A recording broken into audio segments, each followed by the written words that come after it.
ঢাকাই চলচ্চিত্রের এই সময়ের অভিনেত্রী তারিন সুভা গুরুতর অসুস্থ হয়ে ধানমন্ডির একটি বেসরকারি হাসপাতালে চিকিৎসাধীন রয়েছেন। বর্তমানে লাইফ সাপোর্টে রাখা হয়েছে তাকে। জানা গেছে 2 জুন হঠাৎ অসুস্থ হয়ে পড়লে অভিনেত্রীকে রাজধানীর আফতাবনগরের একটি ক্লিনিকে নেওয়া হয়। সেখানে প্রাথমিক চিকিৎসা শেষে বাসায় ফেরেন সুভা। এরপর এদিন সন্ধ্যার দিকে আবারও অসুস্থ হয়ে পড়লে বনশ্রীর একটি বেসরকারি হাসপাতালে নেওয়া হয় তাকে। কিন্তু অবস্থার অবনতি হলে ধানমন্ডির পপুলার মেডিকেল কলেজ হাসপাতালে নেওয়া হয় এই অভিনেত্রীকে। জানা গেছে 2 জুন হঠাৎ বুকে ব্যথা অনুভব করতে শুরু করেন সুভা। বেশ কয়েকবার বমি করলে অবস্থার অবনতি হয় তার।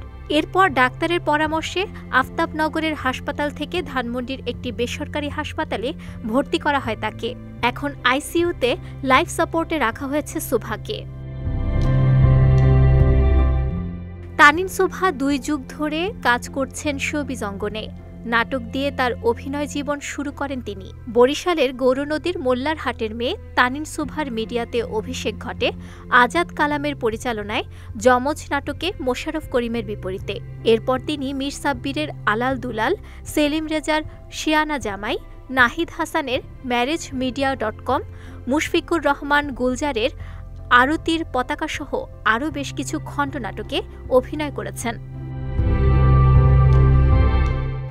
নাটকের পাশাপাশি চলচ্চিত্রেও অভিনয় করেছেন তিনি। অবাস্তব ভালোবাসা চলচ্চিত্রের মাধ্যমে চলচ্চিত্র জগতে অভিষেক ঘটে এই অভিনেত্রীর।